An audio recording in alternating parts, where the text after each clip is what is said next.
ولقد آتينا لقمان الحكمة أن اشكر لله ومن يشكر فإنما يشكر لنفسه ومن كفر فإن الله غني حميد وإذ قال لقمان لابنه وهو يعظه يا بني لا تشرك بالله إن الشرك لظلم عظيم.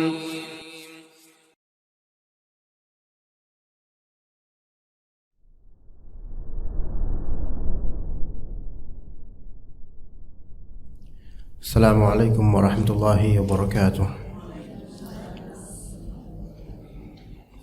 Innal hamdalillah nahmaduhu wa nasta'inuhu wa nastaghfiruh wa na'udzu billahi min shururi anfusina wa sayyiati a'malina may yahdihillahu fala mudilla lahu wa may yudlil fala hadiya lahu. Asyhadu an la ilaha illallah wahdahu la syarika lahu wa asyhadu anna Muhammadan abduhu wa rasuluhu la nabiyya ba'dah. Ya ayyuhalladzina amanu taqullaha haqqa tuqatih wa la tamutunna illa wa antum muslimun. Fa inna asdaqal hadits ya ayyuhan nasu ittaqu rabbakum alladzi khalaqakum min nafsin wahidah wa khalaqa minha zawjaha wa batha minhuma rijalan katsiran wa nisaa'a wattaqullaha alladzi tasaaluna bihi wal arham innallaha kana 'alaykum raqiba. Ya ayyuhalladzina amanu taqullaha wa qulu qawlan sadida yuslih lakum a'malakum wa yaghfir lakum dhunubakum wa may yuti'illaha wa rasulahu faqad faza fawzan 'azima. Fa inna asdaqal hadits kitabullah wa khairal hadi hadi Muhammadin sallallahu alaihi wasallam wa syarral umuri muhdatsatuha wa kullu muhdatsatin bid'ah wa kullu bid'atin dhalalah wa kullu dhalalatin finnar. Amma ba'd. Alhamdulillah wa marhaban bikunna ayatuhal ummahat di majelis tematik kajian berkaitan dengan akidah, tafsir dan tafsir tazkiyatun nufus dan fiqih. Jadi insyaallah kajian ini menjamak beberapa bidang dan masuk ke dalam beberapa kategori disiplin ilmu syariah. Yang pertama akidah, tentang hal-hal hujan, tentang hujan. Juga tafsir untuk beberapa ayat, yaitu surat Ali Imran ayat 190, 191. Kemudian juga surat Nuh. Nomor ayatnya saya tidak hafal, tetapi dia di pojok kiri bawah, ya. Pojok kiri bawah. Nomornya saya lupa. Kemudian surat Ar-Rum ayat 48, 49, 50. Kemudian surat Ar-Ra'd ayat 12 dan 13.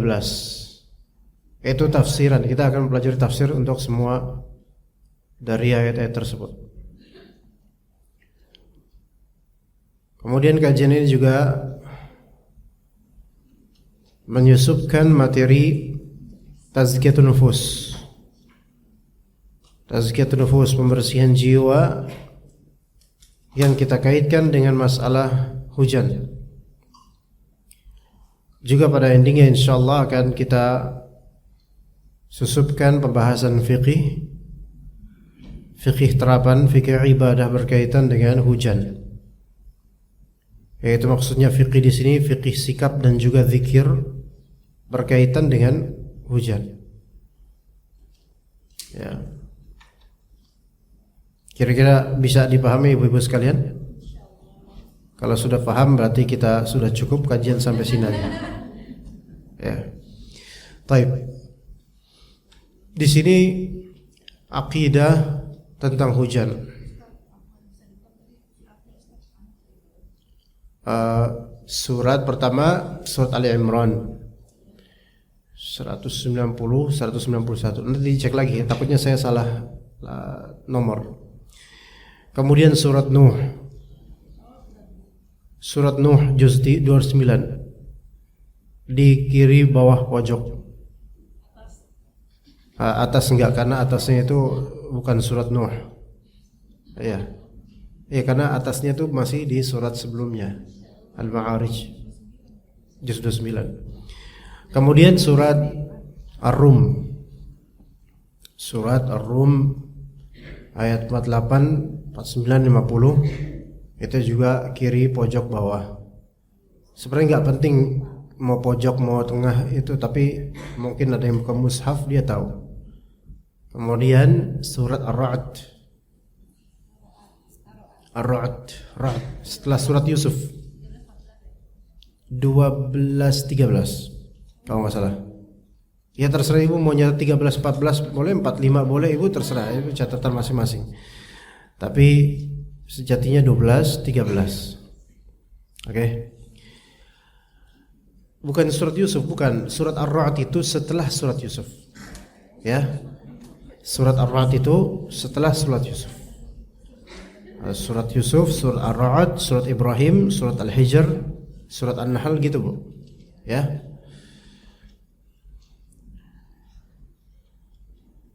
Kita mulai dari pembahasan. Jadi ini kan ayat-ayat saya sebutkan secara kronologis. Muqaddimahnya kita mulai dari surat Ali Imran. Ya. Ayat berapa? Chapter berapa? 190. 190. Kalau tidak salah. Inna fi khalqis samawati wal ardi, betul? Bisa dibuka mungkin di aplikasi Al-Qur'an atau di mushaf. Kata Allah Azza wa Jalla, "Inna fi khalqis samawati wal ardi wa ikhtilafil laili wan nahari la ayatin li ulil albab." الذين يذكرون الله قياما وقعودا وعلى جنوبهم ويتفكرون في خلق السماوات والأرض ربنا ما خلقت هذا باطلا سبحانك فقنا عذاب النار. Itu sebagai mukaddimah kita insyaallah. Dan sangat dianjurkan untuk membuka mushaf elektronik maupun cetak. Tapi kalau sudah hafal ayatnya enggak apa-apa, enggak buka.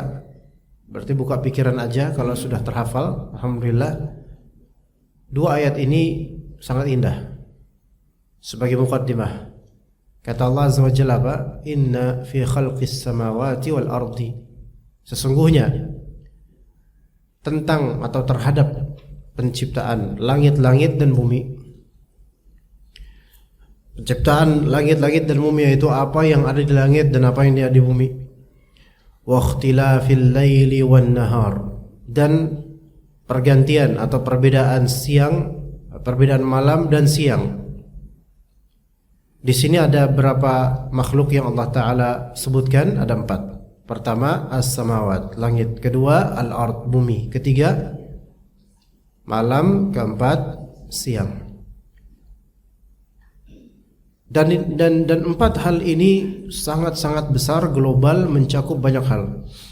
Langit itu jauh lebih besar daripada bumi, enggak ada apa-apanya bumi dibandingkan langit. Karena Allah Subhanahu wa taala berfirman, "Alladzi khalaqa sab'a samawati tibaqa." Allah Taala menciptakan langit berapa tabaqat? Berapa? 7 lapisan. Dan dalam riwayat Ibnu Abdullah bin Abbas radhiyallahu anhuma dikatakan bahwasanya jarak antara lapis pertama dan kedua itu sekitar 500 tahun perjalanan. Jadi sangat jauh. Enggak ada apa-apanya bumi ini. Ya, as-samawat. Jadi sangat luas. Kemudian al-ard, bumi ini. Bumi ini pun luas, dan Allah Subhanahu wa taala sebutkan kendati pun bumi dikomparasikan dengan langit, bumi enggak kecil sekali seperti sebutir debu, tetapi kata Allah Azza wa Jalla, "Ya ibadi, inna ardi wasi'ah fa iyaya fa'budun." Di surat Al-Ankabut, "Wahai hamba-hambaku, sesungguhnya bumiku itu luas, maka kepadakulah kalian harus bernyembah." Nah, jadi bumi ini pun luas. Buktinya kita sendiri Ya, kita sendiri tidak bisa menjangkau seluruh bagian dari bumi ini.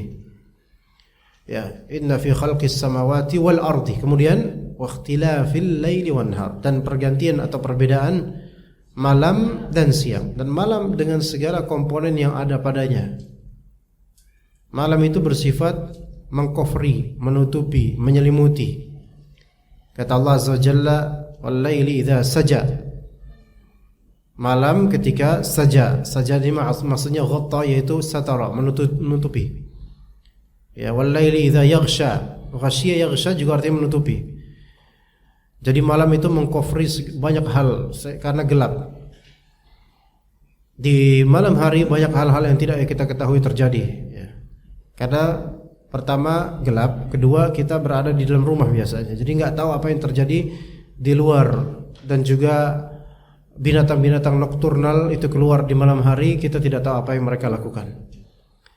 Banyak sekali hal-hal di malam hari, aktivitas di malam hari yang tidak kita ketahui, yang hanya kita ketahui umumnya hanya aktivitas siang hari. Dan waqtilafil laili wan nahar, perselisihan atau perbedaan antara malam dan juga siang. La ayatil liulil albab, ada ayat-ayat. Ayat bahasa Al-Qur'an, secara bahasa ayat artinya alamat. Alamat itu tanda. Maka ayat sama dengan tanda. Jadi semua dari segala komponen makhluk terhimpun di langit, makhluk terhimpun di bumi, makhluk terhimpun di malam hari, makhluk terhimpun di siang hari. Apapun yang kita lihat, dengar, saksikan, itu semua memiliki tanda-tanda. Tanda-tanda apa? Tanda-tanda kekuasaan Allah. Bagi siapa? Liulil albab. Ulil albab, yaitu orang-orang yang mempunyai lub, orang-orang yang mempunyai akal. Ulul albab artinya aqilun, orang-orang berakal. Orang-orang berakal. Karena umumnya manusia berakal, tetapi kenapa di sini Allah Ta'ala menyinggung orang-orang berakal? Yang dimaksud orang-orang berakal ini adalah orang-orang yang memfungsikan akalnya untuk kemaslahatan akhiratnya, yang memfungsikan akalnya untuk kebaikan akhirat dia, untuk mengenal Allah. Adapun orang-orang berakal namun tidak memfungsikan akal untuk kemaslahatan akhirat dan mengenal Allah, maka yang seperti ini tidak termasuk ulul albab. Bahkan dianggap tidak berakal dalam Islam, karena memfungsikan akalnya sebagaimana binatang menikmati dunianya sendiri. Ya. Walaupun manusia berakal, tetapi banyak manusia yang tidak memfungsikan akalnya untuk masa depan di akhirat, untuk mengenal Allah dan syariatnya. Nah, siapakah ulul albab ini? Di ayat berikutnya Allah Ta'ala jelaskan, alladzina yadhkuruna Allaha qiyama wa qu'uda wa ala junubihim. Itu kenapa ada anak-anak itu? Jangan main petak umpet di sini, nak. Yaitu alladzina yadhkuruna Allaha qiyama, yaitu orang-orang yang yadhkuruna Allah, mengingat Allah,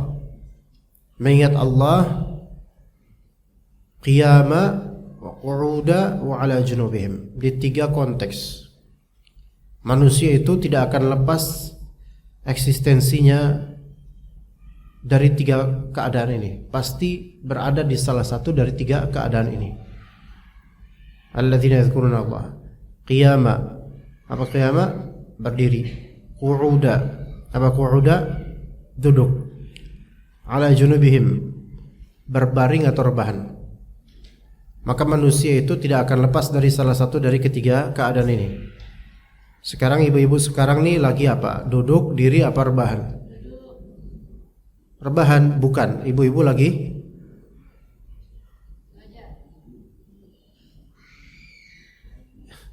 ngapain ibu-ibu? Duduk, rebahan, apa tidur? Duduk. Yakin?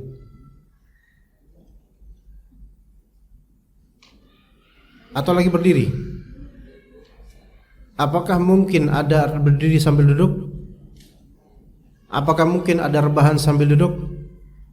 Gimana bentuknya itu? Rebahan sambil duduk gimana bentuknya? Gak mungkin, ya kan?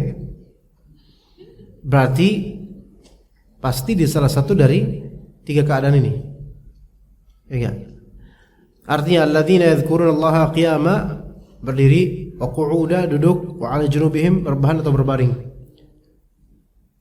Artinya orang yang menggunakan akal yang baik adalah orang yang senantiasa ingat Allah, gitu. Senantiasa ingat Allah. Dan zikir itu ada 3 macam. Ada zikir qalbi, ada zikir lisani, dan ada zikir badani. Ada zikir qalbi, zikir hati. Dan itu adalah asal usul zikir. Pangkalnya zikir berakar dari qalbu, zikrul qalb. Kemudian yang kedua ada zikir lisan, wiritan, baca Quran, amar ma'ruf nahi munkar, amar nasihat, ya. Kemudian memberikan kabar gembira bagi orang muslim. Kemudian mengucapkan kalimat salam. Itu semua termasuk zikir lisan. Zikir lisan selama ikhlas, maka dia termasuk zikir yang berpahala. Adapun jika tidak ikhlas, maka ya enggak berpahala. Dan yang ketiga zikir badan. Zikir badan adalah segala amal soleh yang bersifat badaniyah. Segala amal soleh yang memerlukan gerakan anggota tubuh. Memerlukan gerakan anggota tubuh, bersolat. Itu termasuk solat menjamak semua zikir. Dalam solat ada zikir qalbu karena wajib khusyuk dan tumakninah. Dalam solat ada zikir lisan karena wajib mengucapkan beberapa wirid dan sunnah beberapa wirid. Dalam solat juga ada zikir badan karena menggunakan jasad, anggota tubuh dan segala gerakannya. Begitu. Maka itu ya. Itu zikir. Itu senantiasa dia beramal soleh. Berzikir beramal soleh, baik lagi tiduran, baik lagi duduk, baik lagi diri, semua zikir. Jadi zikir yang dimaksud di sini tidak mesti zikir lisan saja. Memang umumnya ketika disebut zikir, yang terpahami di kita adalah zikir lisan karena itu yang paling dominan, gitu. Tetapi hakikatnya zikir itu adalah segala amalan yang berdasarkan ingatan pada Allah dan ditujukan pada Allah, maka itu zikir. Walaupun itu amalan badan. Ya, maka itu semua adalah zikir. Alladzina yadhkurunallaha qiyama, lagi diri dia beramal. Wa qu'uda, lagi duduk dia beramal. Wa 'ala junubihim, lagi berbaring dia beramal. Bagaimana kalau misalnya ibu-ibu majlis ngumpul bareng, majlis ghibah misalnya. Maka ini zikir ya? Enggak, ini bukan zikir. Ini majlis ghibah. Ya, ngomong. Ibu-ibu antar mama ini ngomong. Semakin kecil volumenya, semakin dahsyat ghibahnya. Enggak? Jangan kasih tahu siapa. Ini berarti semakin secret, semakin rahasia ghibahnya nih. Paling ghibah. Makanya sepertinya bukan zikir. Baik sambil diri, duduk maupun berbaring. Ya. Namun kalau misalnya antar ummahat misalnya, dinasehatin, amar ma'ruf nahi munkar, diingatkan akan akhirat, diingatkan supaya sabar. Ini zikir semua. Amar ma'ruf nahi munkar itu zikir semua. Ya, zikir lisan. Ya. Kemudian kata Allah Azza wa Jalla, yang pertama tadi ulul albab adalah orang yang senantiasa berzikir. Kedua, wa yatafakkaruna fi khalqis samawati wal ard. Dan merenungi, tafakkur penciptaan langit dan bumi. Ya, ngelihat apapun dia mengingatkan, melihat apapun itu membuatnya teringat pada Allah Azza wa Jalla. Iya. Apapun kejadiannya baik ataupun buruk. Jadi hatinya sangat bergantung pada Allah Azza wa Jalla. Dan dia sangat tercandukan dengan imannya sendiri kepada Allah Azza wa Jalla. Wa yatafakkarun, tafakkur. Nah, tafakkur ini adalah amalan qalbu, amalan hati. Tafakkur adalah amalan hati. Ya, Ini lebih spesifik daripada zikir pada umumnya. Ini adalah amalan hati, dan dia memikirkan tentang penciptaan langit dan bumi serta segala pernak-pernik yang ada pada langit ataupun bumi. Tapi memikirkan di sini bukan sebatas memikirkan secara saintifik, melainkan memikirkan pernak-pernik langit dan bumi dan makhluk-makhluk Allah sehingga membuat dia teringat kepada Khaliq, yaitu penciptanya. Seraya dia berkata apa? Rabbana ma khalaqta hadza batila. Wahai Rabb kami, tidaklah engkau menciptakan ini secara sia-sia. Menciptakan semua ini secara sia-sia tidak. Subhanak, maha suci engkau ya Allah, faqina adzaban nar. Maka peliharalah kami dari azab neraka. Bisa enggak kita seperti itu memahaskannya? Insyaallah. Walaupun misal melihat hal yang mungkin bagi banyak orang itu negatif dan tidak baik atau kotor. Coba misal di air yang kita simpan di rumah misalnya, terbuka dia, tidak tertutup, kemudian kita lihat ada kecoa, ya, ada jentik nyamuk, ya. Itu ya kita jijik betul, tapi coba kita renungkan bagaimana subhanallah Allah Ta'ala menciptakan ini semua. Nyamuk makhluknya, rezekinya ada di sisi Allah. Allah Ta'ala yang merizkikannya. Jentik nyamuk ini ya walaupun di air ya begitu-begitu aja ya, tetapi segala makhluk sebenarnya begitu-begitu aja. Ya begitu prosesnya. Namun yang maha kuasa adalah Allahnya gitu loh, yaitu Khaliqnya gitu. Dan segala kerumitan, kompleksitas anatomi makhluk, detailnya itu semua dikuasai oleh Allah Azza wa Jalla, dipelihara oleh Allah, diatur oleh Allah, direzekikan oleh Allah Azza wa Jalla. Lihat betapa kompleksnya makhluk-makhluk Allah Ta'ala yang merupakan makhluk hidup. Kompleks. Wa fi anfusikum afala tubsirun. Pada diri kalian apakah tidak kalian melihat complexity, yaitu kerumitan yang ada di tubuh kita sendiri. Ya. Semua itu bagi orang yang menggunakan akalnya dengan baik, maka akan menjadikan dia semakin teringat pada Allah Azza wa Jalla. Taib. Itu muqaddimah. Kemudian kita lanjut ke surat Nuh alaihi salam. Allah Ta'ala menghikayatkan bagaimana perjalanan Nabi Nuh alaihi salam dalam dakwahnya yang dalam surat Al-Ankabut. Allah katakan, yaitu walaqad arsalna Nuhan ila qaumihi falabitha fihim alfa sanatin illa 50 ama. Kami telah mengutus Nabi Nuh untuk berdakwah di kaumnya. Berapa lama Nabi Nuh alaihissalam tinggal bersama kaumnya? 1000 tahun dikurangi 50, yaitu 950 tahun berdakwah kepada kaumnya, dan hasil kuantitas pengikutnya itu sedikit. Jadi dalam dakwah itu kuantitas itu bukan prioritas. Taib. Dan kaumnya membangkang. Maka Nabi Nuh alaihissalam berkata kepada kaumnya, dihikayatkan oleh Allah, faqultu astaghfiru rabbakum innahu kana ghafara, di surat Nuh juz 29. Maka aku katakan kepada kaum, istaghfiru rabbakum, istighfarlah kalian kepada Allah, innahu kana ghafara, sesungguhnya Allah Ta'ala itu maha pengampun.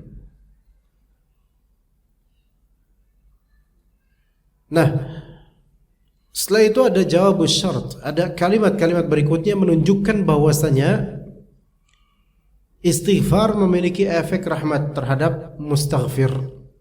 Istighfar memiliki efek rahmat terhadap orang yang melakukannya. Apa kata Allah Azza wa Jalla? Yursilis samaa 'alaikum midrara wa yumdidukum bi amwali wa banina wa yaj'al lakum jannati wa yaj'al lakum anhara. Efek dari istighfar. Dan ini efek yang Allah berikan adalah efek-efek keduniaan. Yang pertama, yursilis samaa 'alaikum midrara. Allah Ta'ala akan mengirimkan hujan. As-sama maknanya langit, tetapi maksud di ayat ini adalah hujan.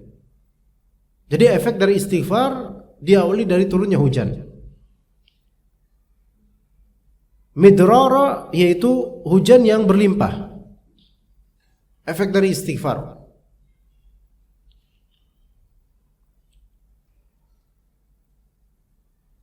Kemudian kata Allah Azza wa Jalla, wa yumdidukum bi amwali wa banin. Yang kedua, Allah Ta'ala akan membentangkan buat kalian harta-harta dan juga keturunan. Harta-harta dan keturunan Allah limpahkan untuk kalian. Wa yumdidukum bi amwali wa banin. Amwal harta-harta. Wa banin keturunan. Dari ini para ulama beristinbat bahwasanya siapa yang kekeringan maka istighfar. Siapa yang kemiskinan maka istighfar. Siapa yang mandul maka istighfar.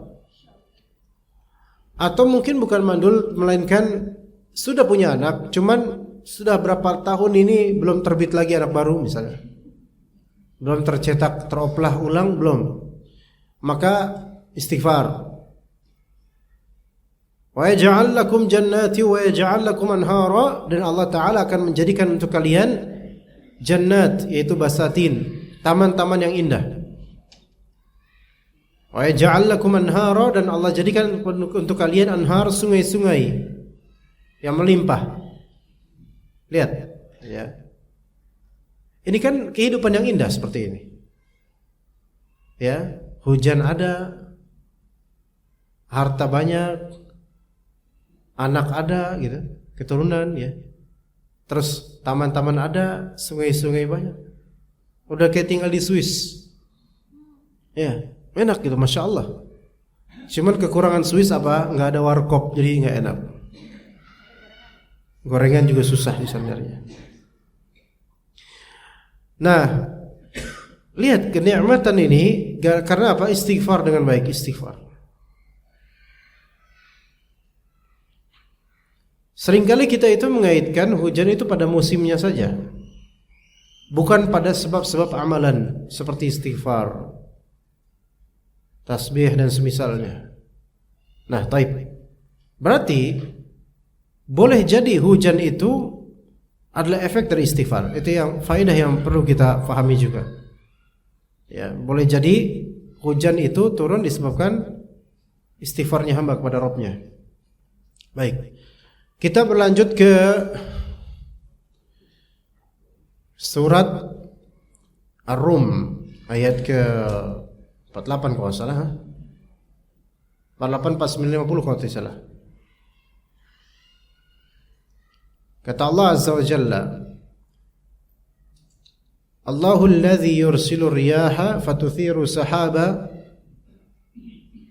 wa yabsutuhu fis samai kaifa yasha wa yaj'aluhu kisafa fataral wadqa yakhruju min khilalihi fa idza asaba bihi man yasha'u min 'ibadihi idza hum yastabshirun wa in kanu min qabli an yunazzala 'alaihim min qablihi lamublisin unzur ila athari rahmatillahi kaifa yuhyil arda ba'da mautiha inna dzalika lamuhyil mauta wa huwa 'ala kulli syai'in qadir.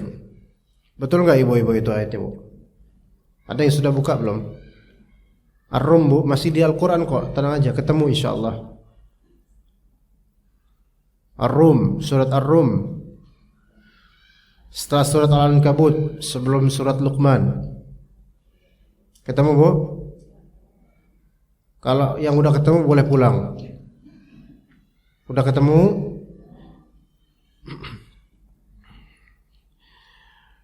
Kata Allah Azza wa Jalla ayat 48, Allahul ladzi yursilur riyaha fatuthiru sahaba. Nah, di sini ayat ini menerangkan kronologi terwujudnya hujan.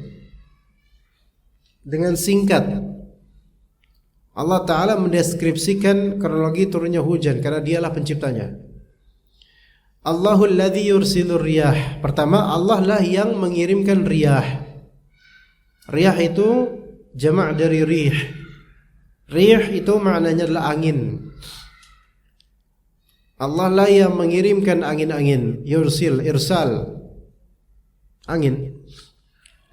mengirim. Allah kirim tuh angin-angin. Hujan biasanya berawal dari angin. Maka angin itu kemudian fatuthiru sahab. Angin kemudian memprovokasi sahab, itharah, memprovokasi yaitu mengumpulkan awan-awan. Ya, menyeret awan-awan, mendorong awan-awan. Kemudian kata Allah Azza wa Jalla apa? Wa yabsutuhu fis samai kaifa yasha. Maka Allah Ta'ala bentangkan awan-awan tersebut di ketinggian langit kaifa yasha. Sebagaimana Allah Ta'ala kehendaki, bagaimanapun bentuk awan itu. Seberapa besar gumpalannya, terserah Allah. Wa yaj'aluhu kisafa. Dan kemudian Allah Ta'ala jadikan kisaf. Kisaf itu adalah mendung. Gumpalan awan itu kisaf. Ya.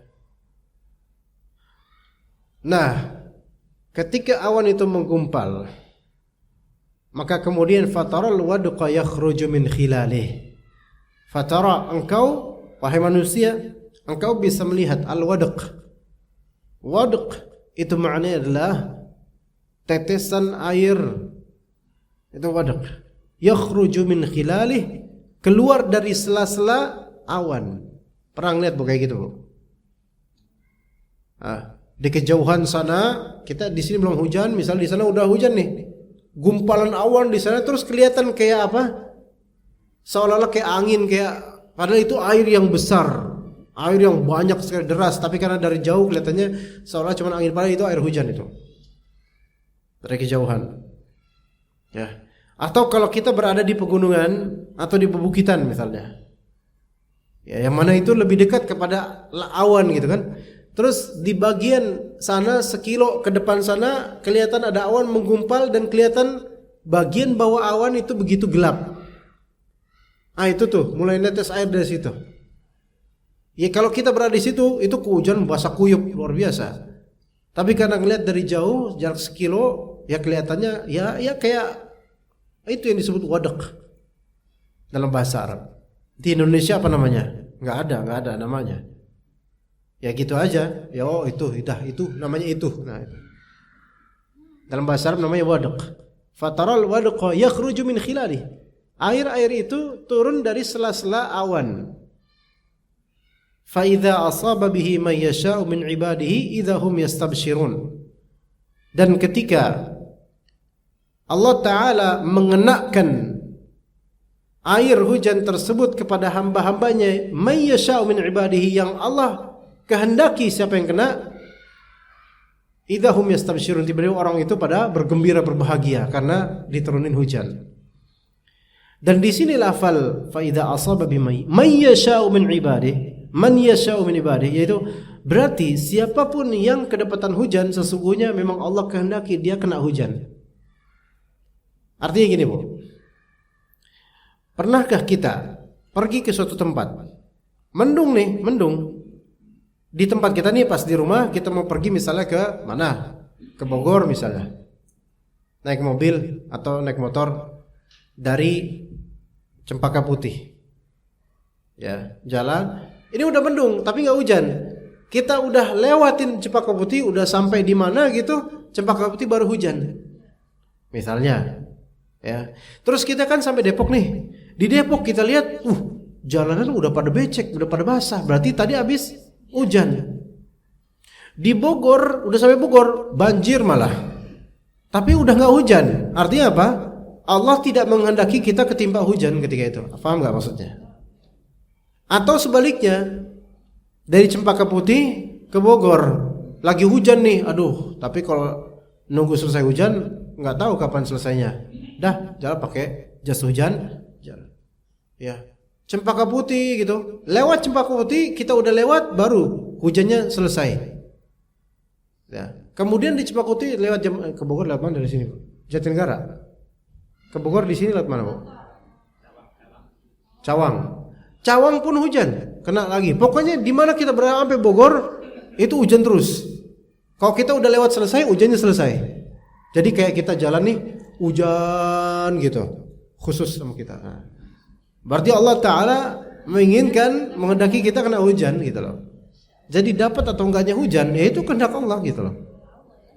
Kalau misalnya kita merasa, wah, kok saya kehujanan mulu, ya itu udah qadarullah ma syafa'ala, antum berarti diberkatin mungkin atau gimana, atau mungkin antum kelihatannya kering kemudian diairin gitu kan. Nah, fa idza asaba bihi man yasha'u min ibadihi idza hum yastabshirun. Mereka ketika ditimpa hujan mereka kesenangan. Wa in kanu min qabli ay yunazzala alaihim min qablihi lamublisin. Meskipun dulu sebelum diturunkan hujan atas mereka, mereka itu putus asa. Banyak orang ketika panceklik putus asa. Kayaknya Allah enggak sayang sama kita, kayaknya kita bakal kekurangan terus, kayaknya dan seterusnya. Tapi ketika Allah Ta'ala timpakan hujan, tiba-tiba gembira. Begitulah manusia tabiatnya. Yaus, kafur. Yaus, kafur. Apa itu yaus? Yaus itu suka putus asa. Kafur itu kufur nikmat. Ketika belum diberi putus asa, ketika sudah diberi kufur nikmat. Coba lihat ketika belum hujan, lama enggak hujan, aduh kapan ya hujan? Kayaknya kita udah lama nih enggak hujan, kayaknya enggak sayang nih gitu dan seterusnya. Tapi ketika cuma hujan, aduh kok hujan sih, subhanallah. Mau jadi apa sih orang ini gitu kan, manusia ini. Seperti itu, yaus, kafur. Kemudian kata Allah Azza wa Jalla, nah hujan enggak sekedar hujan, melainkan ada ibrah di balik itu supaya kita futuristik pikirannya. Unzur ila athari rahmatillahi. Lihatlah efek-efek rahmat Allah.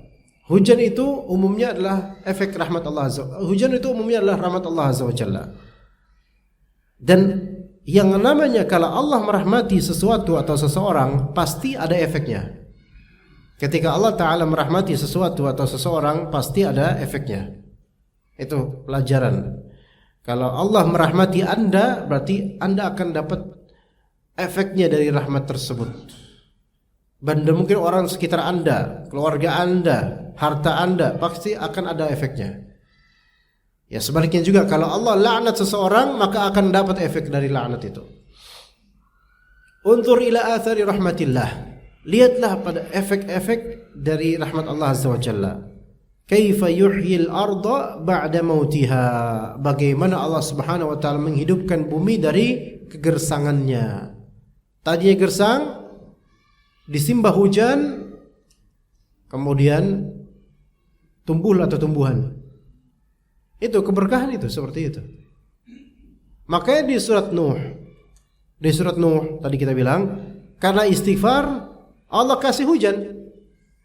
Allah kasih hujan, rezeki lancar, anak ada. Loh kok anak ada? Emang gara-gara hujan terus beranak gitu? Sebagian dari orang beristinbat dari ini, kalau misalnya Anda mandul misalnya, maka banyak-banyak mandi hujan. Oke, kata sebagian orang begitu katanya. Mandi hujan, katanya begitu. Tapi wallahu alam secara saintifik ini wallahu alam. Dan kemudian kan karena hujan, wa yaj'alakum jannat, taman-taman, wa yaj'alakum anhar, sungai-sungai karena hujan. Nah, kembali ke Ar-Rum tadi. Kaifa yuhyil arda ba'da mautiha. Bagaimana Allah Ta'ala dengan sebab hujan itu, Allah Ta'ala jadikan dia sebab penghidupan bumi setelah kegersangan dia sebelumnya. Inna dzalika lamuhyil mauta. Sesungguhnya itu, yaitu Allah Ta'ala menghidupkan yang telah mati. Bumi yang tadi mati, maksudnya mati di sini gersang, enggak ada yang tumbuh, Allah hidupkan dengan sebab hujan. Lihat bagaimana mudah bagi Allah, semudah itu pula Allah Ta'ala menghidupkan orang-orang untuk dibangkitkan di hari kiamat. Itu maksudnya. Ini yang tadi saya sebut, kita ngelihat hujan, pikiran kita sangat futuristik. Yaitu apa? Teringat hari akhir. Bahwasanya bumi yang gersang bisa ditumbuhkan oleh Allah Ta'ala dengan sebab hujan, dengan mudahnya. Pun begitu di hari akhir nanti, di pada mahsyar, manusia itu akan dibangkitkan kembali seperti tumbuhan yang dibangkitkan setelah kegersangan bumi dan setelah hujan. Wa huwa ala kulli syai'in qadir, dan dia yaitu Allah Ta'ala maha kuasa atas segala sesuatu. Ya begitu. Kajian sampai jam berapa, Bu? Jam 11. Ada tanya jawab nggak, Bu? Maksudnya saya yang tanya, Ibu jawab. Ya. Kemudian kita berlanjut ke surat Ar-Ra'd ayat 12 dan 13. Di dua ayat ini Allah Subhanahu wa taala menyebutkan beberapa makhluknya di angkasa sana, di langit sana, untuk kita mengambil ibrah. Dan saya ingin Ibu nanti menghitung nama-nama makhluk tersebut. Dan tiap-tiapnya itu ada spek yang berbeda. Ya. Kata Allah Azza wa Jalla, "Huwa alladhi yurikumul barqa khawfan wa tam'a wa yunshi'u as-sahaba ath-thiqal wa yusabbihu ar-ra'du bihamdihi wal malaikatu min khifatihi wa yursilu as-sawa'iqa fayusibu biha man yasha'u min 'ibadihi fayusibu man yasha'u min 'ibadihi." La. Gimana? Wa yursilu as-sawa'iqa fayusibu man yasha'u. Coba, wa hum yujadiluna fillah. Enggak fayusibu biha man yasha'u, enggak pakai min ibadihi ya. Fayusibu biha man yasha'. Ada pakai min ibadihi enggak? Enggak ada ya. Fayusibu biha man yasha'u wa hum yujadiluna fillahi wa huwa syadidul mihal. Enggak, tadi agak ketukar sama ayat Ar-Rum tadi. Kata Allah Azza wa Jalla, "Huwallazi yurikumul barqa khawfan wa tam'a." Dialah Allah Ta'ala yang memperlihatkan kepada kalian al-barq. Apa itu barq? Kilat. Khawfa wa tam'a, memperlihatkan kalian kilat kalian dalam keadaan apa? Khauf, takut, ketakutan sama kilat itu. Wa tam'a, tam'a itu sangat ingin mencari perlindungan. Takut kena sambar dan ngeri memang. Walaupun kilat itu cepat banget. Ini menunjukkan bahwasanya yang memperlihatkan kita kepada kita kilat adalah Allah. Allah Ta'ala ingin memperlihatkan kepada kita kilat itu. Dan kilat itu sangat cepat padahal. Sangat cepat. Enggak ada pause kilat itu. Misalnya gitu kan, di pause. Enggak ada. Cepat hilang ya kan? Makanya barq itu sangat cepat. Buraq. Ya, buraq itu cepat. Buraq Airlines maksudnya supaya apa ya, terkesan cepat ini ya. Pesawatnya cepat, buraq. Nah, barq light, sinar. Ya. Kilat itu sinar atau cahaya, Bu? Ada yang lulusan fisika nggak di sini? Kilat itu sinar, bukan cahaya. Lightning, dia bukan sinar, dia bukan cahaya, sinar. Karena sinar itu mengandung unsur panas. Type barq, cepat kan? Cepat. Dan itu light, sinar, kelihatan gitu, yang kelihatan. Walladzi yurikumul barq khaufa wa tam'a. Dengan rasa takut manusia itu melihat, takut. Tama' itu di sini sangat ingin mencari tempat perlindungan, takut kena. Kemudian kata Allah, wa yunshi'us sahaba thiqal. Tadi ingat yang pertama berarti kosakata kita barq, yaitu apa tadi? Kilat. Wa yunshi'us sahaba thiqal, dan Allah Ta'ala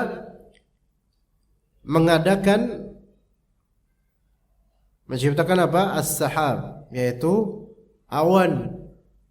Awan di ayat ini disifati thiqal. Thiqal itu heavy, berat. Dan awan itu makhluk yang sangat berat. Dia bukan kapas sebagaimana kapas kita kenal. Dia mengandung hidrogen, pengairan yang luar biasa besarnya, beratnya. Enggak. Makanya hujan itu ya dari awan. Ya enggak? Ada dari awan hujan itu. Dan Allah Subhanahu wa taala mensifati awan itu berat, dan memang berat. Terbuktikan kemudian di zaman Nabi SAW itu tidak ada pesawat. Bismillah.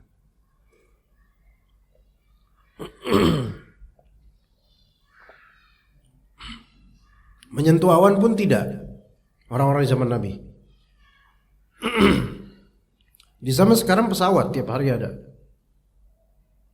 Dan ibu-ibu mungkin pernah naik pesawat, atau mungkin di antara ibu-ibu ada yang punya hobi naik pesawat. Nah, ketika terjadi turbulence, itu kan nabrak apa, Bu? Tiang listrik? Bukan, nabrak awan. Dan itu kan pesawat berapa kilometer per jam? Bisa 300 nggak? Sampai nggak? Mungkin ya. 300 kilometer per jam loh itu misalnya. Dan itu nabrak, bisa turbulence terjadi 15 menit misalnya. Berapa ratus kilometer atau berapa puluh kilometer atau berapa ratus mungkin. Subhanallah. Itu isi awan semua itu.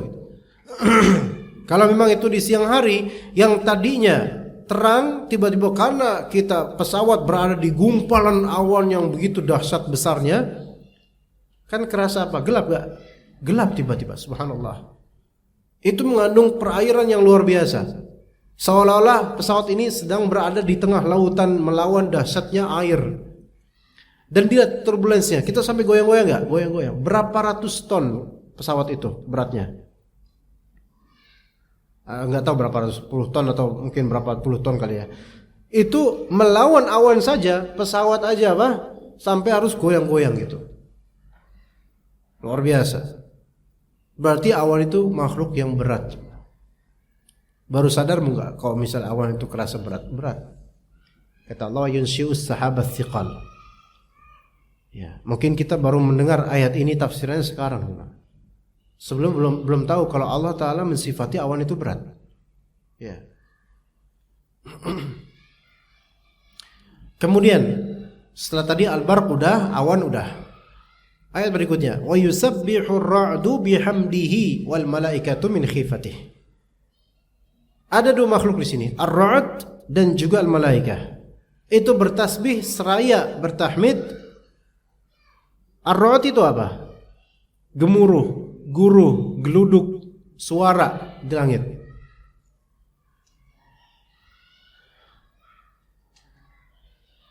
Karena apa suara geluduk itu? Min khifatih. Karena takutnya pada Allah. Jadi suara geluduk itu adalah suara rasa takut pada Allah Azza wa Jalla. Dan kita takut pada geluduk. Apalagi bayi atau balita, kita takut. Kita sedang takut pada makhluk yang bersuara sedang takut pada Allah. Kita sedang takut pada makhluk yang sedang takut pada Allah. Ya, gitu. Anak kita misalnya masih bayi atau balita ya, ketika ada guru gitu, langsung lari ke kita kan, Uma, Umi gitu kan, takut. Apakah ibu-ibu, kamu nggak boleh takut sama makhluk yang sedang takut sama Allah? Pusing anaknya. Takut dengan suara seperti itu tabi'i, nggak apa-apa.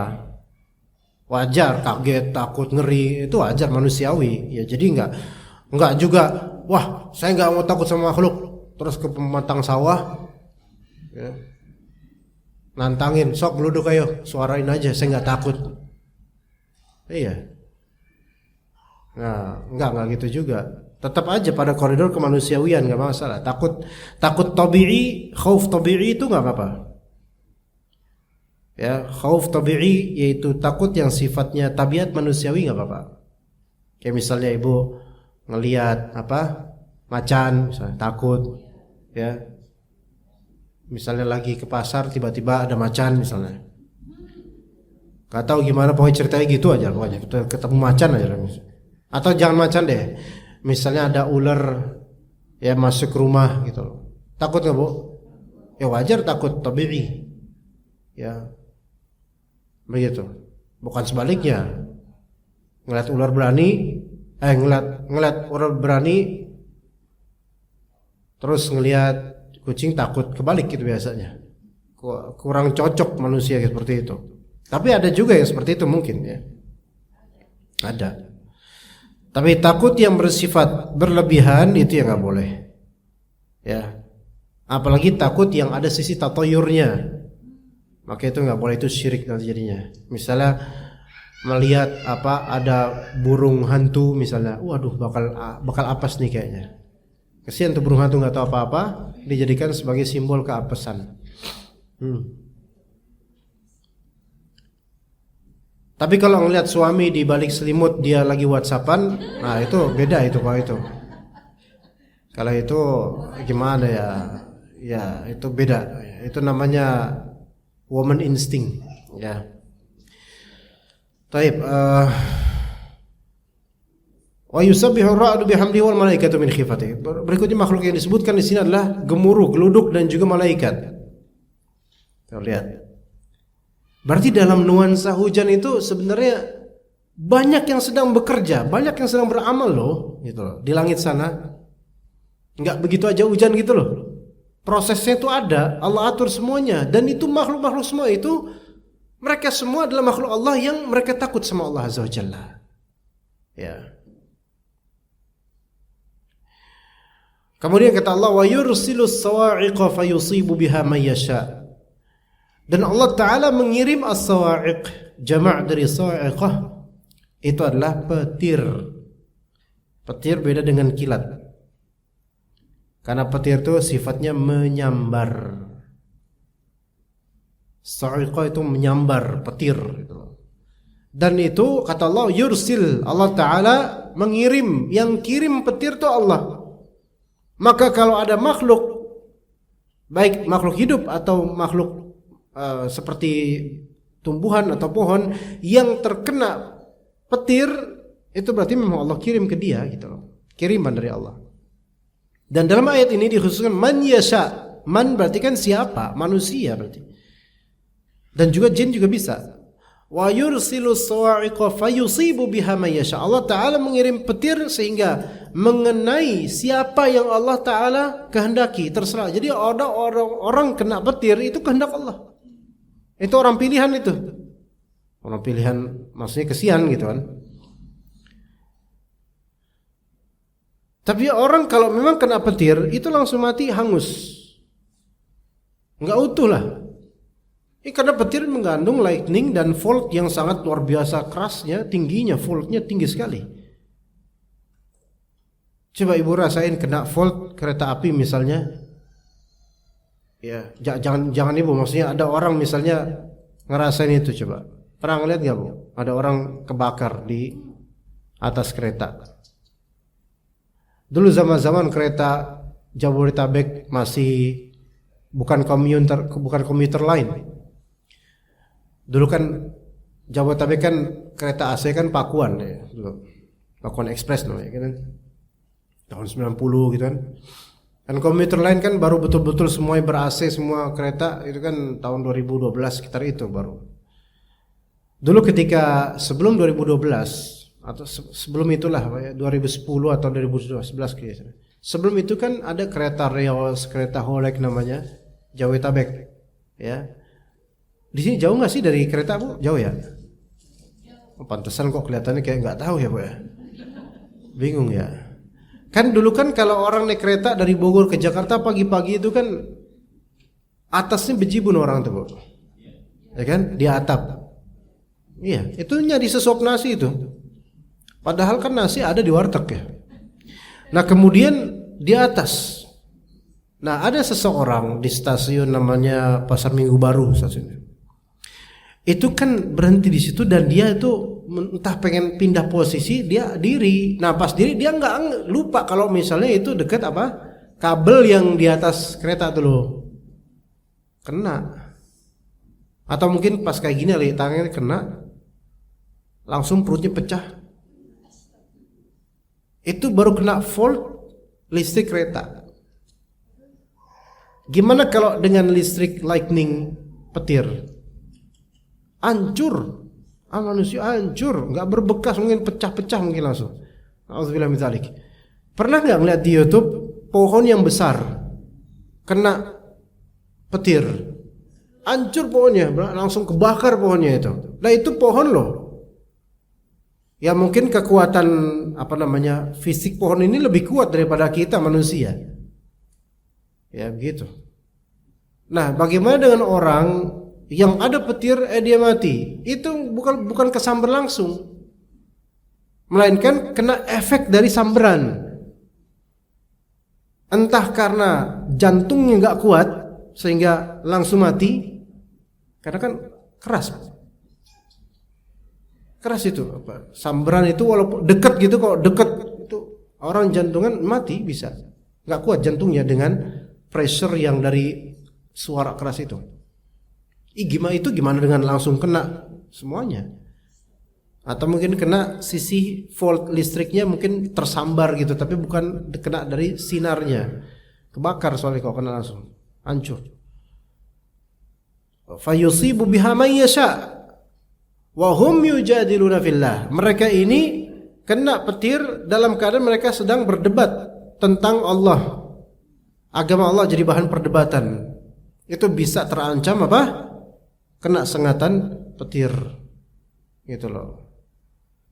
Wa huwa syadidul mihal. Allah Ta'ala azabnya itu sangat pedih, sangat keras. Begitu, Bu. Ya. Jadi ibrahnya adalah hujan itu bukan sebatas hujan, udah alhamdulillah. Prosesnya besar, banyak, dan kronologinya luar biasa. Dan makhluk masing-masing bekerja dan beramal untuk tertunaikan hujan itu. Dan efek dari hujan itu juga ada nantinya. Lihat bagaimana sungai-sungai, lihat bagaimana tumbuhan, lihat bagaimana binatang-binatang. Lihat juga tadaburi, tafakuri, renungi bagaimana ketika terjadi banjir, banyak sekali binatang-binatang tanah yang kemudian naik ke atas dan berlindung di tembok-tembok rumah. Itu semua adalah tanda-tanda kekuasaan Allah. Lihat bagaimana kecoa-kecoa, anak-anak kecoa tuh pada ngumpul semua. Itu momentum yang bagus buat ibu ngumpulin kecoa terus dijual, bisa tuh. Atau kalau misalnya lapar kan bisa tuh digoreng. Kalau ibu mau, ya. Dan cacing-cacing dan seterusnya, itu lihat bagaimana semua itu, masya Allah, ya, begitu. Tapi dengan mereka mengungsi sementara, insya Allah tidak ada dari mereka yang mengeluh, aduh banjir nih, aduh kok hujan ya, nggak ada. Coba aja nguping, nggak kedengeran, mereka nggak ngeluh. Kemudian lihat bagaimana ketika hujan kodok, ya, mereka bersahutan satu sama lain. Ya, bahkan suatu ketika di suatu kamar, saya pernah di suatu kamar itu, di depan kamar anak saya itu ada semacam taman kecil, petakan kecil dong taman, yaitu tanah merah, agak kemerahan tanahnya, dan tumbuhan-tumbuhan biasa. Nah, ketika udah geluduk, tiba-tiba ada suara kodok di situ, di taman kecil itu, nggak ada air tamannya, tapi memang kadang sering lewat di situ kodok-kodok warna merah, kodok bukan katak, yang sisiknya kasar, warnanya merah, tanah merah gitu loh. Nggak tahu model apa itu kodoknya namanya. Nah itu dia ternyata punya tempat persembunyian di taman kecil ini gitu. Tapi pas kita cari-cari nggak ada, mungkin karena nyaru dengan warna tanah kali. Tapi wallahu alam di sebelah mana. Itu ketika terjadi geluduk berkali-kali, belum terjadi hujan, itu kodok tersebut bersuara, gitu, suara sore-sore. Seperti tasbih, suara tasbihnya dia. Makanya Nabi SAW melarang membunuh kodok karena suaranya adalah tasbih. Makanya kata para ulama, kodok itu termasuk hewan yang haram dimakan karena dilarang dibunuh. Kaidahnya adalah apapun yang diperintahkan untuk dibunuh haram dimakan, dan apapun yang dilarang untuk dibunuh haram dimakan. Iya, apapun yang diperintahkan untuk dibunuh haram dimakan. Iya, yang disuruh bunuhlah binatang ini, kata Nabi SAW. Contohnya apa? Ular, cicak.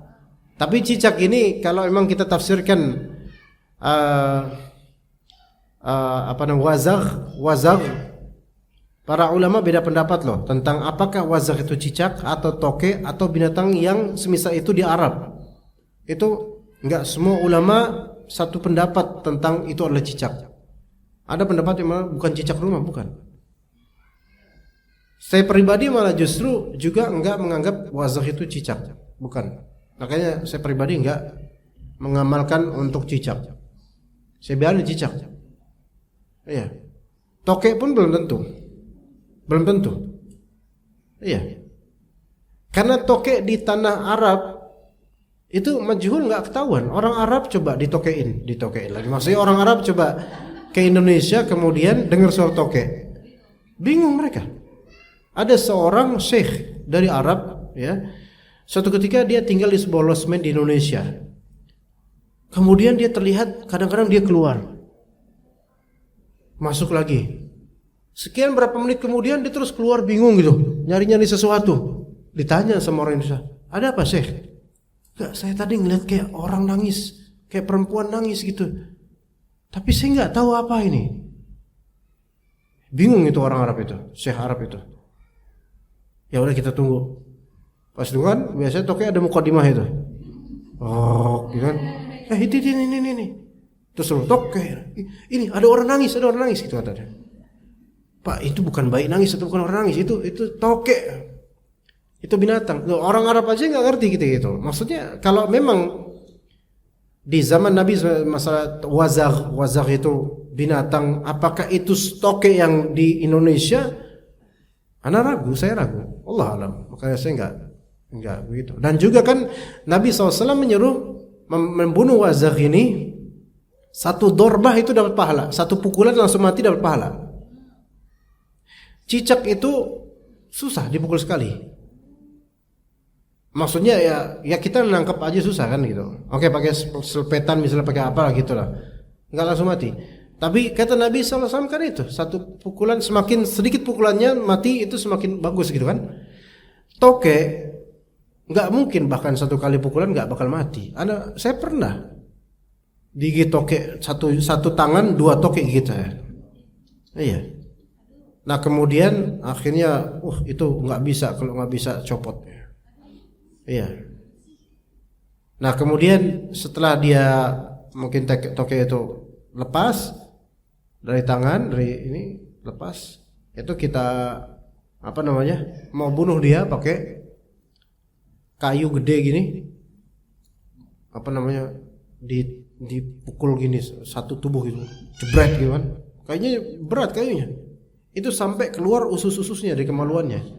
Dan keluar kayak gitu dia masih hidup dan masih survive, jalan kemudian normal, enggak ada masalah. Kenapa Ibu kasihan sama tokek itu?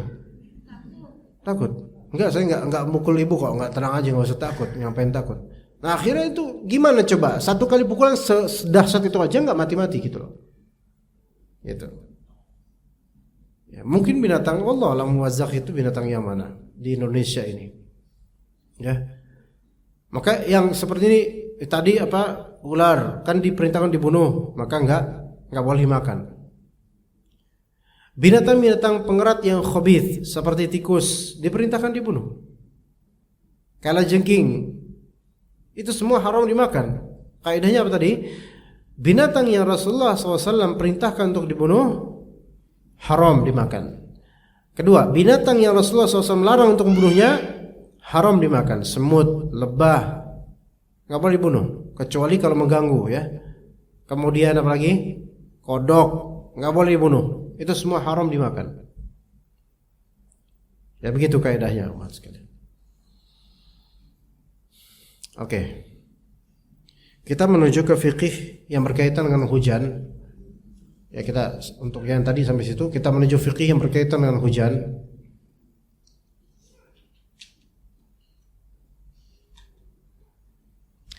Ada 5 hal, 5 poin, 5 fikih, 5 wirid, 5 zikir yang akan kita sebutkan untuk 5 konteks. Pertama,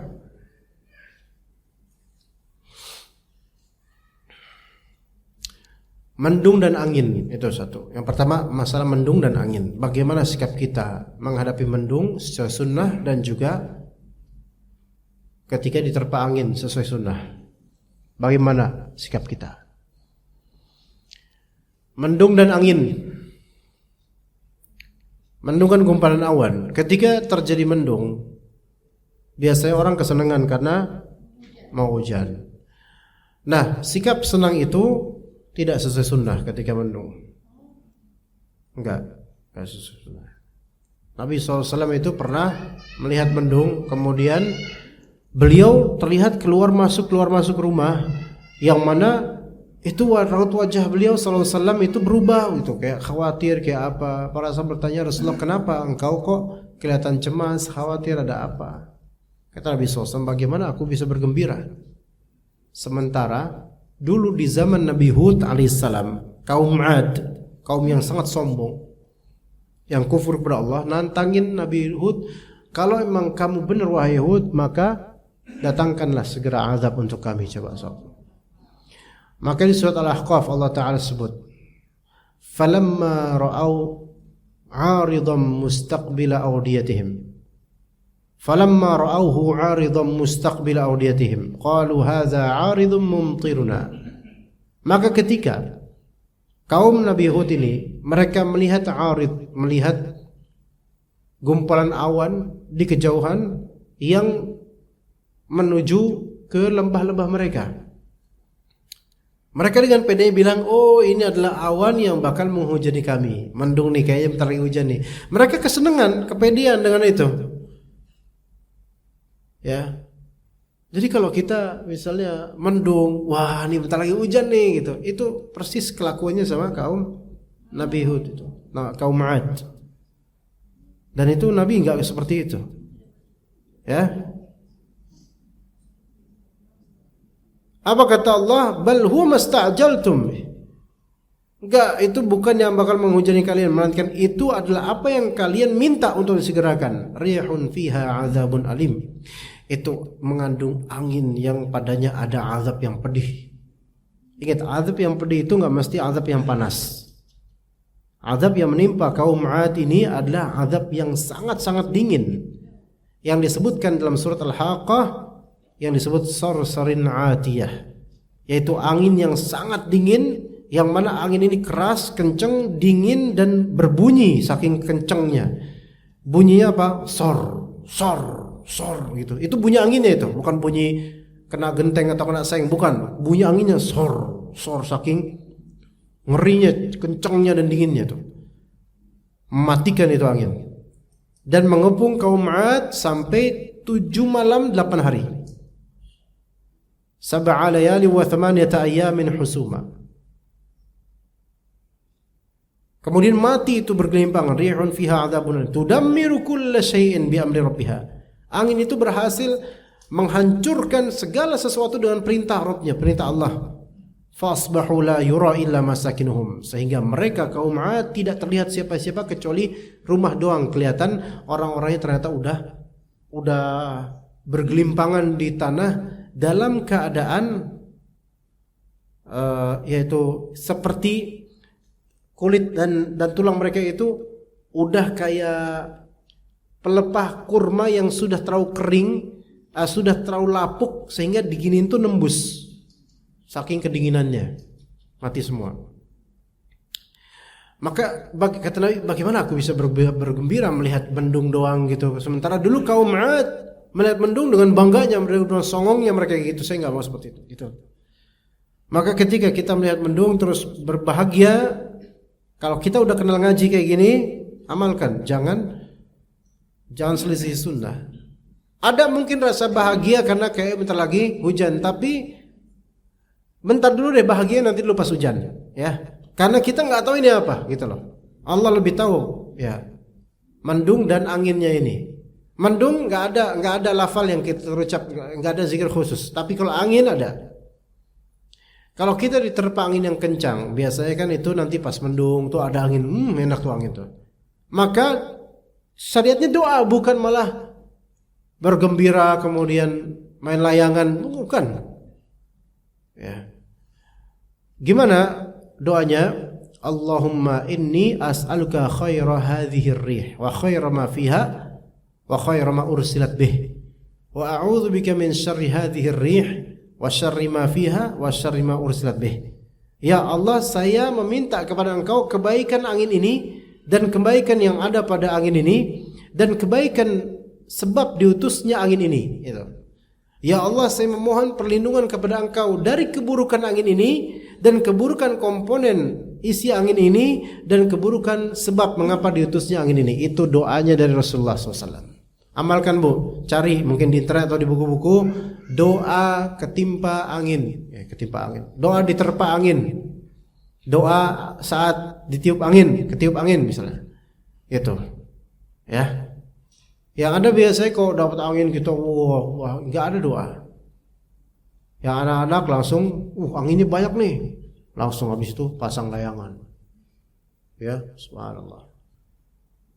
Ya, main layangan sebaiknya hindari dan kalau bisa udahlah itu.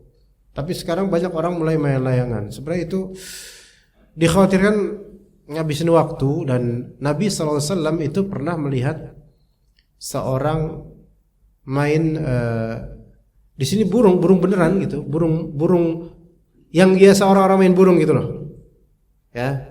Terus nanti balik ke pasangannya gitu, main burung. Apa kata Nabi SAW?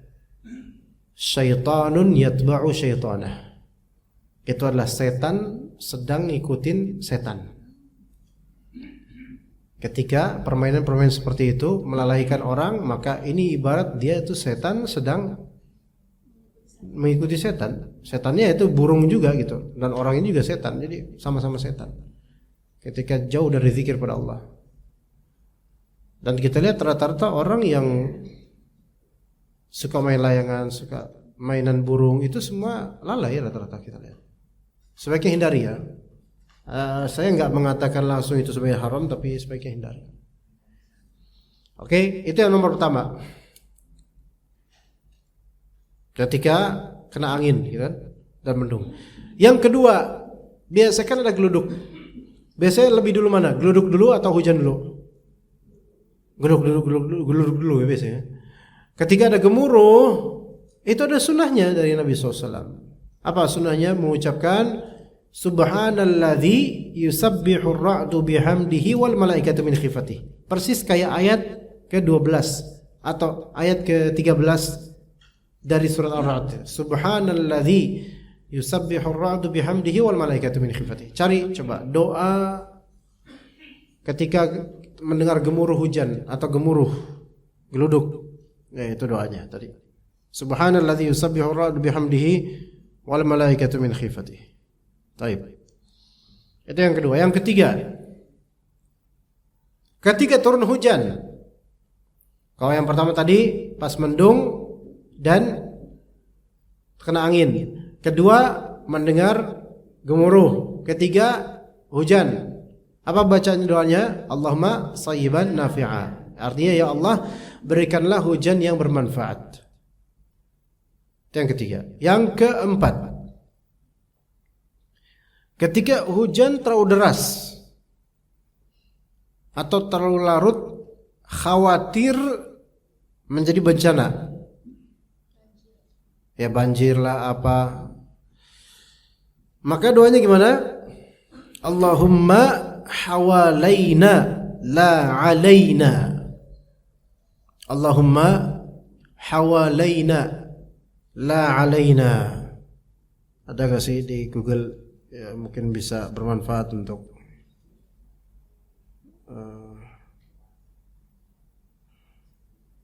ya itu ada dicari doa turun hujan deras. Allahumma hawalaina la alaina, Allahumma alal akami wa dhirat. Itu ada panjangnya.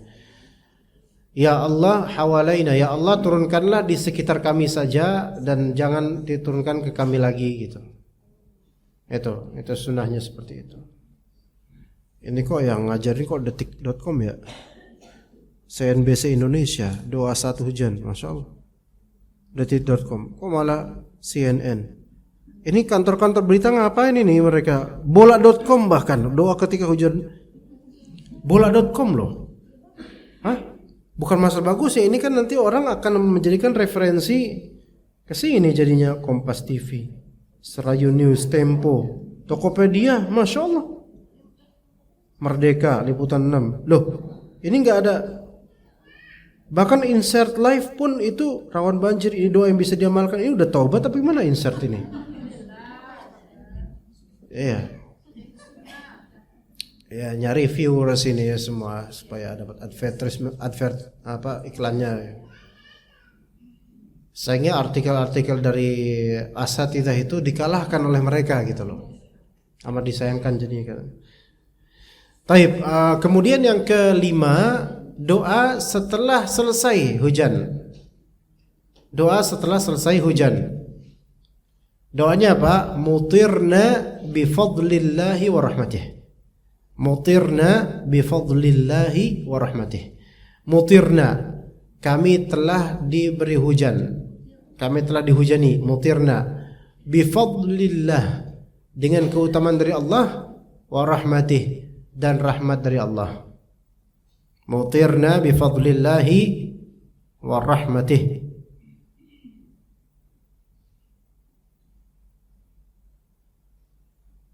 Mutirna bifadlillahi wa rahmatih. Taib.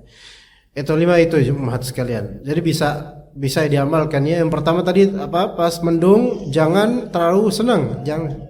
Simpan aja di hati deh gitu loh kalau emang senang. Dan juga ketika tertimpa angin, terkena angin, itu ada doanya. Cari doa tertiup angin, doa angin gitu. Yang kedua soal apa tadi? Gemuruh, ada doanya. Kemudian doa apa? Ketika turun hujan. Kemudian doa apa? Yang keempat, hujan yang terlalu deras. Ingat di sini bukan hujan pas deras doang, tapi hujan deras yang ibu-ibu khawatir. Ini menjadi kesulitan ke depannya, atau bencana, atau bocor rumah atau gimana. Nah, itu baca itu. Ya. Banjir. Kemudian yang terakhir doa setelah selesai hujan. Jangan doa selesai hujan, Allahumma lakasumtu wa bika amantu. Bukan. Ya.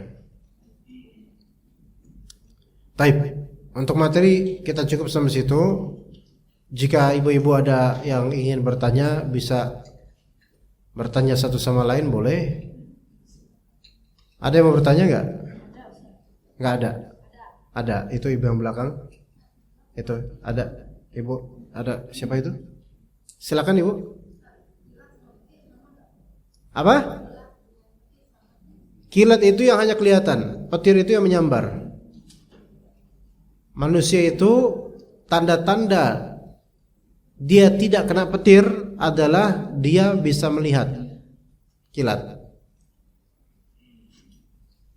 Karena orang kalau kena petir, dia nggak bisa ngeliat petir. Ya iyalah Bu, ya nggak? Ada nggak orang kena petir tapi ngeliat dulu? Lah kan langsung kena, gimana bisa ngeliat? Gitu.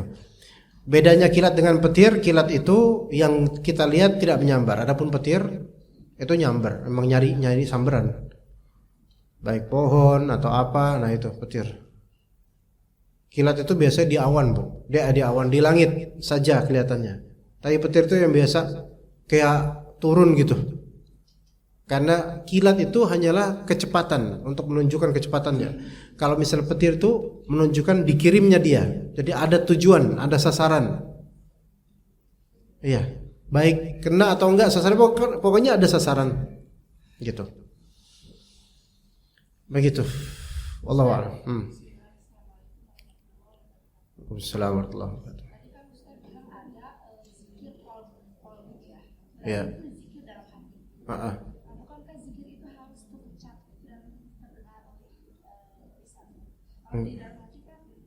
Apa dong kalau dia mati ya? Berarti apa tuh namanya kalau di hati? Nah itu, ibu sendiri ngomong. Emang boleh Bu. Zikir qalbu itu adalah segala ingatan tentang Allah itu zikir qalbu. Karena zikir kan artinya ingat. Zikir. Iya, ingat.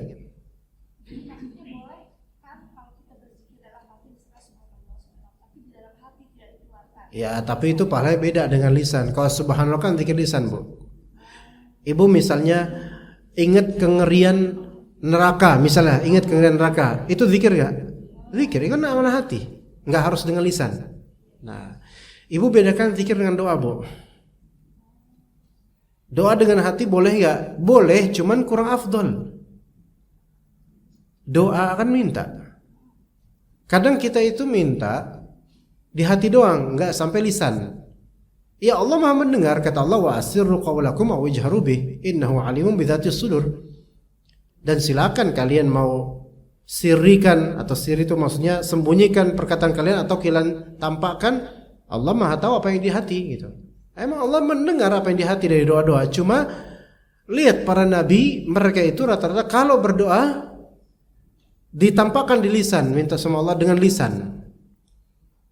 Adapun kalau zikir hanya mengingat Allah, itu cukup di hati nggak masalah.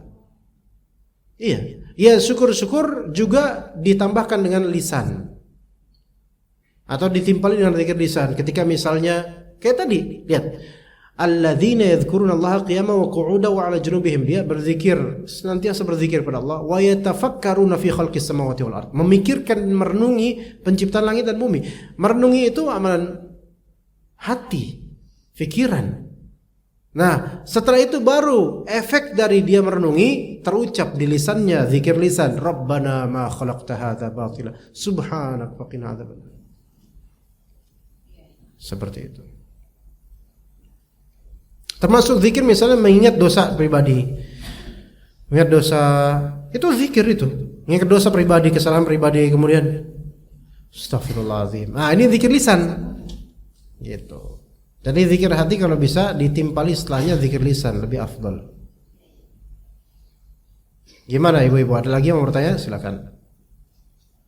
Ya, Bu? Mau di dalam tema, di luar tema, selama masih di dalam masjid. Silakan yang mau bertanya, silakan.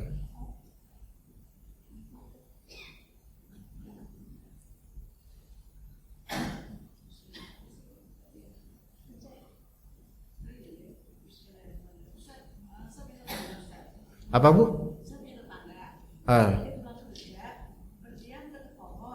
Diam di pohon. Pohonnya.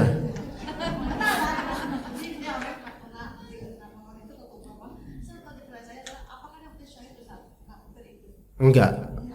Oh, ketimpa pohon apa kena petir? Enggak, dia itu kena orangnya ini karena kena efek petir atau karena ketimpa pohon? Oh, kalau itu mudah-mudahan bisa. Mudah-mudahan bisa. Kalau dia memang ketimpa, mati ketimpa, dia syahid. Tapi syahidnya ketimpa pohon, syahid karena sakit perut, syahid karena hal-hal seperti itu, karena kena ta'un dan semisalnya, itu disebut syahid akhirat namanya. Disebut syahid akhirat. Jadi syahid itu ada 3 macam. Syahid dunia akhirat, kedua syahid akhirat, ketiga syahid dunia saja. Syahid dunia ini mau dilanjutin nggak penjelasan ini? Kan ini pertanyaannya syahid ya? Ya, itu mudah-mudahan syahid. Mau ditambahin, Bu, faedahnya apa cukup itu aja? Dah, tambahin. Tadi syahid, syahadah, kesyahidat itu 3 macam. Syahid dunia akhirat, syahid akhirat, dan syahid dunia doang. Cukup sampai situ atau mau ditambahin lagi, Bu? Syahid dunia akhirat adalah orang yang mati syahid di jalan Allah, di peperangan. Orang yang mati syahid secara ikhlas berperang di jalan Allah, gitu. Itu syaratnya. Mati syahid secara ikhlas di peperangan di jalan Allah. Ya. Jadi memang dia mati syahid. Syahid dunia akhirat. Hatinya ikhlas, berperang di jalan Allah. Kemudian dia wafat.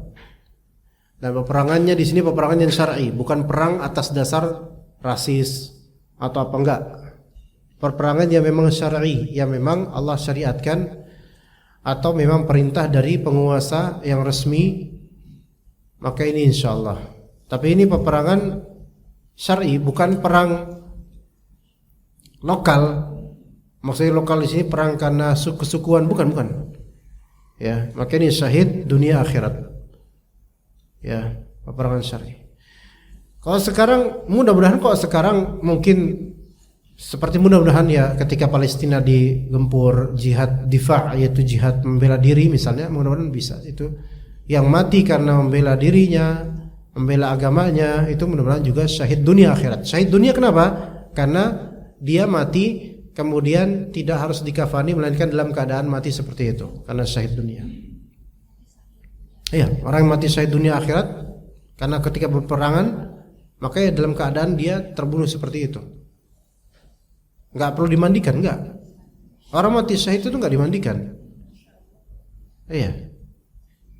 Itu syahid kalau dia ikhlas ya dan di jalan perang yang fisabilillah ya. Kemudian yang kedua, syahid akhirat saja.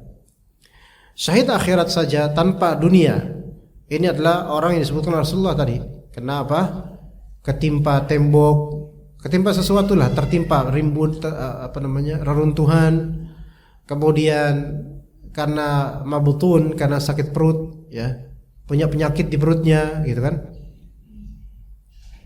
Tidak tahu apakah GERD atau mungkin asam lambung apakah masuk ke dalam ini, wallahu alam. Tapi kan itu memang perut ya. Asam lambung termasuk perut enggak sakitnya? Apa dada? Perut masuk juga ya. Iya, begitu. Ya. Dan mungkin pas hamil atau kelahiran misalnya. Kemudian mati karena kena ta'un. Ta'un itu virus yang mematikan. Enggak kayak COVID. Beda, COVID bukan ta'un insyaallah. Beda, ta'un itu beda. Wallahu alam, enggak tahu lah. Tanya aja sama beliau-beliau yang sudah wafat.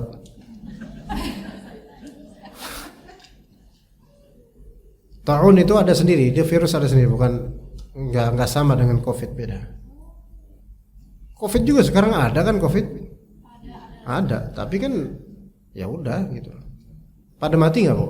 Enggak insyaallah. Sekarang karena mindsetnya udah terbangun. Iya. Dan mungkin badan udah kenal kali dengan COVID itu. Wah, ente yang kemarin ente datang lagi gitu kan. Udah terbiasa, mau udah bersahabat lah. Ya, paling flu-flu biasa gitu. Nah, itu syahid akhirat kenapa? Karena tergolong nanti akan dapat label syahid di akhirat, tapi di dunia hukumnya hukum orang biasa. Makanya tetap dikafanin. Orang kena reruntuhan, tadi kena runtuhan pohon misalnya atau tembok, ya, jasadnya dikafanin, dimandikan, dikafanin. Tapi tanda-tanda kesyahidannya ada di peristiwa kematiannya seperti apa gitu. Begitu. Kemudian syahid yang ketiga, syahid duniawi, syahid dunia. Yaitu orang yang mati di medan perang syar'i tapi dia tidak ikhlas, riya. Atau orang yang mati kayak nomor pertama, cuman bedanya apa? Dia tidak ikhlas dalam perangnya itu, riya. Ya. Maka ini mati di medan perang syar'i tapi bukan karena fisabilillah, bukan karena ikhlas maksudnya. Ini dihukumi di dunia, hukum dunia ya, syahid. Tapi hukum akhiratnya dia orang yang berbuat syirik, yaitu orang yang riya. Enggak dinilai sebagai syahid. Ya begitu. Di dunia enggak dikafanin, ya di seperti pejuang mujahidin gitu. Tapi Allah lebih tahu. Kita hanya melihat zahirnya saja dia mati syahid. Yaitu disebut syahid dunia. Tapi di akhirat Allah akan menampakkan apa yang di hatinya.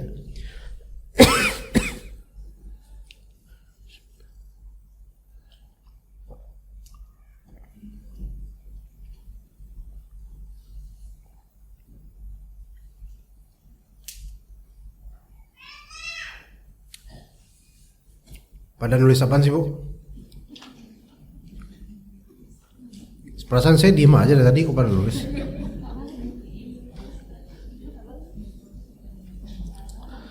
Perasaan saya udah diem loh, Pak. Pada nulis cerita apa? Baik, ada lagi Ibu-ibu? Tidak ada? Berarti cukup ya. Cukup sampai sini insyaallah. Terima kasih atas undangannya, semoga bermanfaat. Barakallahu fikum jami'an. Wassallallahu ala nabiyyina Muhammad wa ala alihi washabbihi ajma'in.